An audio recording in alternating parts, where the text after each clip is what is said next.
मुंबईमध्ये आम्ही सर्व जागा जिंकणार आहोत। मुंबई आता पूर्णतः महाविकास आघाडीमय झालेली आहे। याचं कारणही आहे की अनेक लोकांना भ्रष्टाचाराचे आरोप करून परत त्यांना जी उमेदवारी दिली गेली ही म्हणजे याला काय म्हणायचं, नैतिकता नीतिमत्ता सगळी कमरेला गुंडाळून या भारतीय जनता पक्ष आणि शिंदे गटाने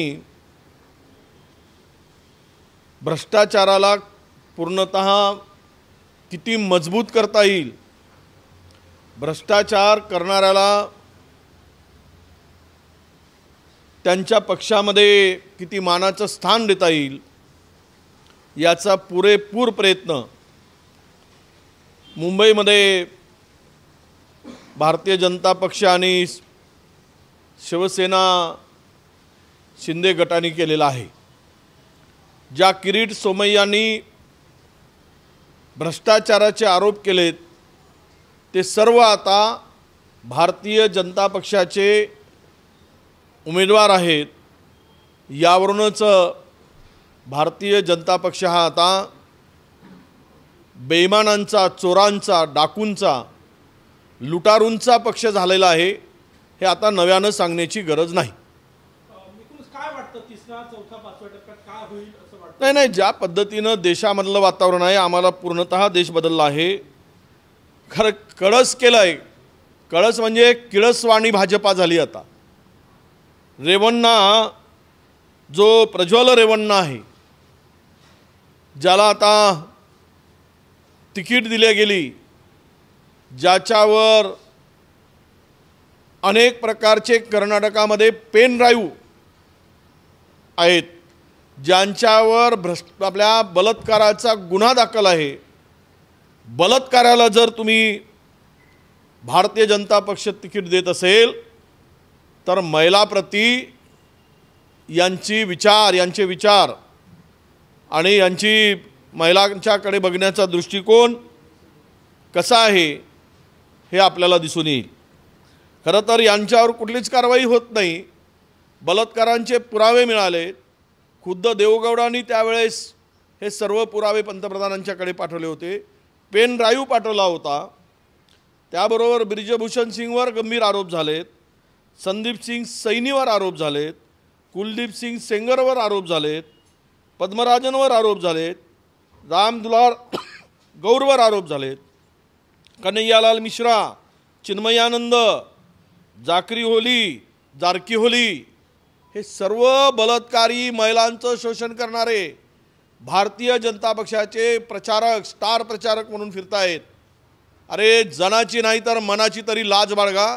कुठल्या नीतिमत्तेच्या आणि नैतिकच्या घोषणा सांगत भाषण करताय, हे सर्व आता जनता उघड्या डोळ्यांनी बघते आहे। बलात्कारी, भ्रष्टाचारी हीच सगळी यांची जर यही हमारी प्रॉपर्टी सारी असं म्हणून जर ते वागत असतील तर मात्र हा देश हा कुठे घेऊन चाललाय भारतीय जनता पक्षाने ही आता जनता ओळखून आहे। म्हणून तिसरा चौथा येऊ देत, चौथा टप्पा येऊ देत, लोक यांना गाडण्याची वाट बघत आहेत आणि यांना गाडल्याशिवाय राहणार नाही, हे आता स्पष्ट झालेलं आहे।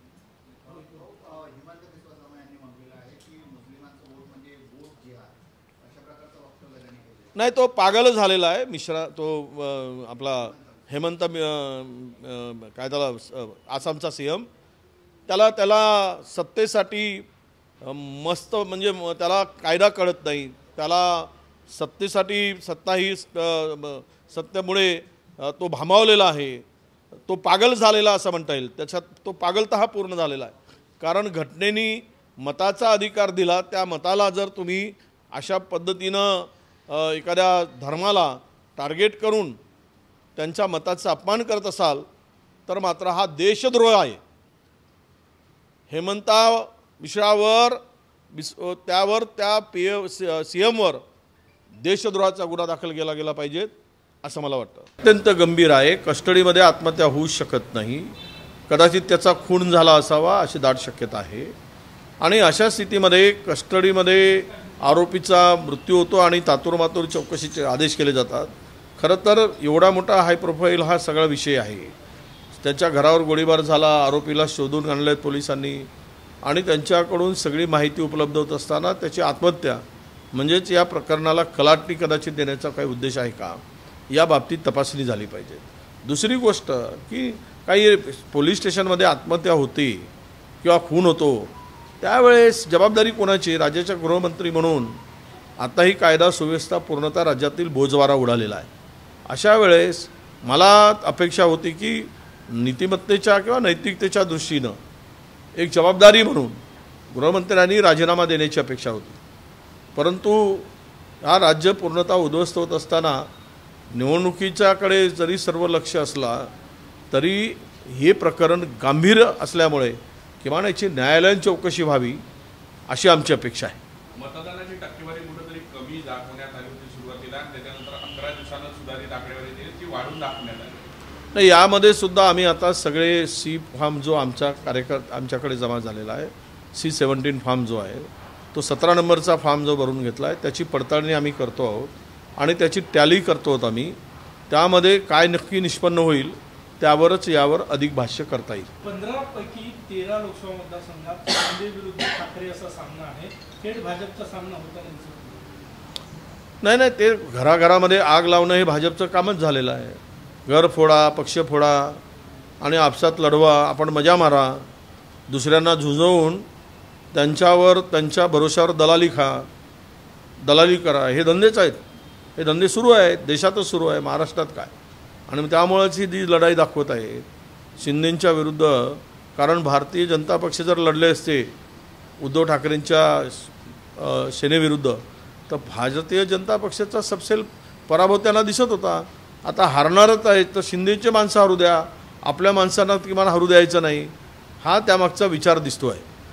शिंदेंना यावेळेस म्हणजे गेल्या वेळेपेक्षा शिवसेनेला शिंदेची शिवसेनेला 15 जागा मिळालेल्या, 6 जागा कमी मिळालेल्या आहेत, ठाकरे जास्त जागा आहे.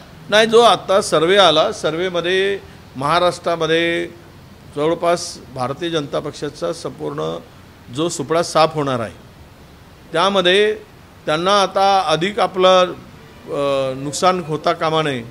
ज्या जागा आता त्या शिंदे सेनेला मजबुरीनं सोडाव्या लागल्यात त्याही मजबुरीनं सोडाव्या लागल्यात. कदाचित त्या 8-10मध्येच गुंडाळणार होते, परंतु वातावरण देशातलं बदललं आहे.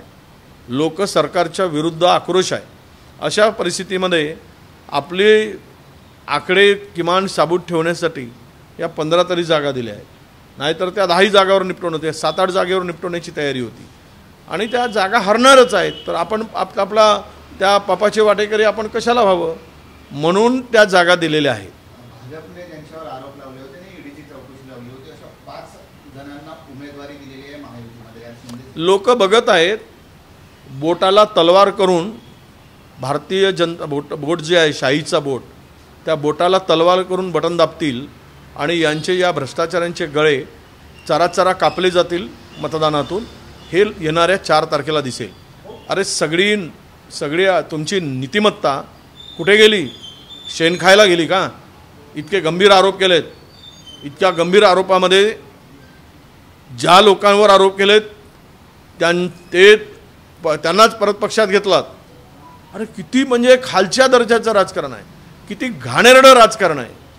आणि यापेक्षाही शब्द नाहीत की महाराष्ट्राला नासवून टाकण्याचं पाप केलेलं आहे, नासवलं आहे. आणि त्या चोरांना तुम्ही आरोप करताय, त्याच चोरांना सोबत घेताय आणि त्यांचा वाटा तुम्ही आपल्यासोबत घेऊन त्यांचा हिस्सा घेण्याचं काम चाललं आहे. कदाचित अजित पवारांना घेताना हाच झाला असेल की 70,000 कोटीमधून अर्धा वाटा भाजपला मिळाला असेल, 35,000 कोटी समझोता झाला असेल. आता 35,000 कोटी भारतीय जनता पक्षाला मिळत असतील तर समझोता होणार आणि ते घेणार, त्यामुळं त्यांना घेतलं असावं. यांच्याकडे काही ते आरोप होते हजारो कोटीचे, यातलाही काही माल मिळाला असेल भाजपला.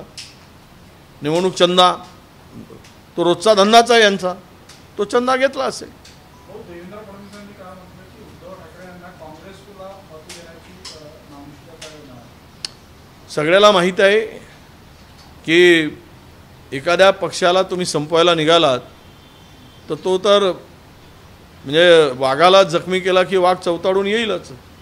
तो त्याची चिंता करत नाही तो कुठे काय करतोय, तो फक्त टार्गेट शोधतो आहे आणि तो टार्गेट पूर्ण करण्यासाठी कुठलीही तो विचार करत नाही.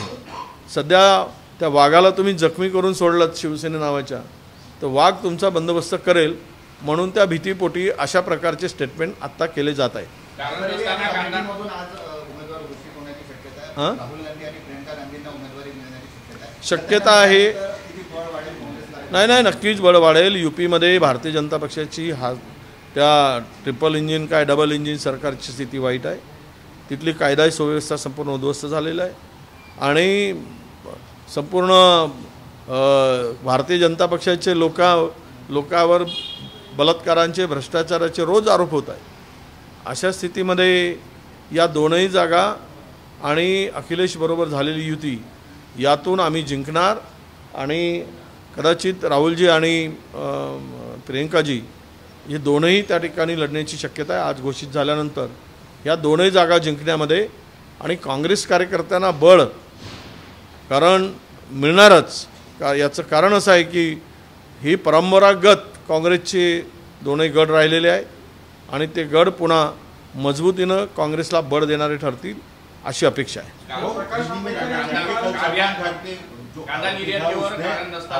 पुलिस स्टेशन में क्या कहेंगे?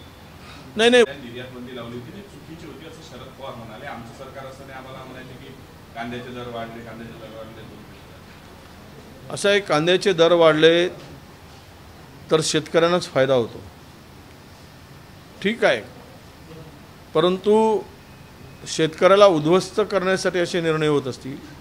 म्हणजे एकीकडे तुमच्या देशाचे पंतप्रधान आहेत आणि गुजरातला मात्र कांदा निर्यातीचा परवानगी दिली जाते आणि महाराष्ट्रातील कांदा शेतकऱ्यांना उद्ध्वस्त केलं जातं. हे जे पाप आहे ही जनता आणि शेतकरी या निवडणुकीत घेईल. खरं तर निर्यातीच्या संदर्भात आम्ही जे धोरण आखत होतो, ज्यावेळेस उत्पादन होत होता त्यावेळेस कुठलीही निर्यात आम्ही करत नव्हतो आणि आपले आयातही करत नव्हतो, निर्यातही करत नव्हतो. आणि यावेळेस मात्र ज्यावेळेस कांदा निघाला त्यावेळेस बाहेर देशातून मोठ्या प्रमाणात कांदा निर्यात केला गेला आणि त्यामुळे भाव पडलेत. आपला आयात केला गेला आणि त्यावेळेस भाव पडलेत आणि ज्यावेळेस निर्यातीची वेळ आली त्यावेळेस मात्र एका विशिष्ट राज्याला परवानगी दिली आणि महाराष्ट्राला वाऱ्यावर सोडण्याचं पाप केलं. हे तेच या राज्यामधील शेतकऱ्यांना हे खरं पाप आहे असं मी म्हणतो. शरद पवार एखाद्या विषयासाठी अस्वस्थ झाले असते तर 84 वर्ष जगले नसते असं म्हणतायत नारायण राणे. शरद पवार एखाद्या विषयासाठी जर अस्वस्थ झाले असते तर 84 वर्ष जगलेच नसते असं नारायण राणे म्हणतात. असं आहे, कुणाच्या जगण्यावर असं भाष्य करणं हे पाप समजतो आमच्या संस्कृतीप्रमाणे.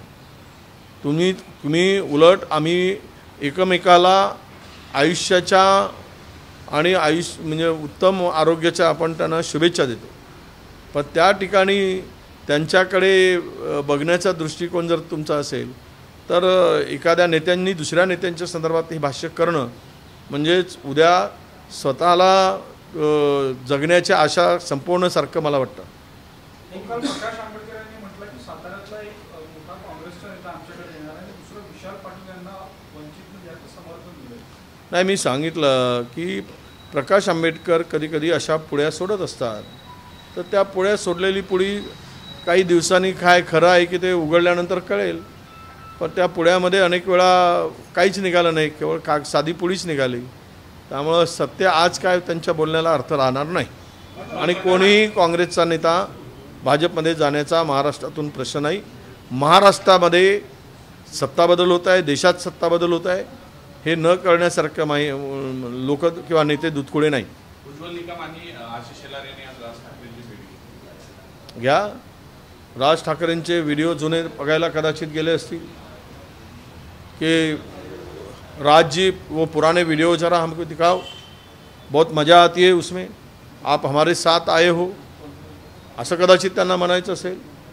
म्हणजेच काही प्रश्न जे आहेत की ज्या उज्ज्वल निगमांनी बिर्याणीचा विषय काढून काँग्रेसला बदनाम केलं होतं आणि जी हकीकत नव्हती कसाबला बिर्याणी दिल्याची. कसाबला कोणी बिर्याणी देईल का? पण उज्ज्वल निकमनी ते नंतर मान्यही केलं. असा बेईमान माणूस आहे तो. हा कसला वकील? हा देशद्रोही आहे. यांनी जे मांडले ते जे पुरावे द्यायला पाहिजे होते. ज्यावेळेस आमच्या यांचा खून झाला,